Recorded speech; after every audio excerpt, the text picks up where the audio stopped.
இன்றைக்கி பிரதோஷம், ஞாயிறு பிரதோஷம் 4:30 டைமில் சாமி கும்பிட்றது ரொம்ப விசேஷம். சிவன் கோயிலில் போயிட்டு முடிஞ்சால் சிவபெருமானையும் நந்தீஸ்வரரையும் ஒரு சேர வணங்கிட்டு 2 தீபம் ஏற்றி வச்சு உங்களுடைய மனக்குறைகளை சொல்லிட்டு வந்தீங்கன்னா உங்களுடைய பிரச்சனைகள் கண்டிப்பாக தீரும். முடியாதவங்க வீட்டில் இருக்க பூஜை அறையில் சிவனுக்கு முன்னாடி 2 தீபம் ஏற்றுனீங்கன்னா கண்டிப்பாக நல்லதே நடக்கும்.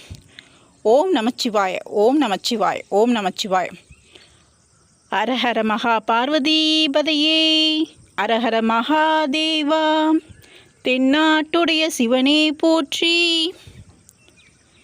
எந்நாட்டவர்க்கும் இறைவா போற்றி போற்றி.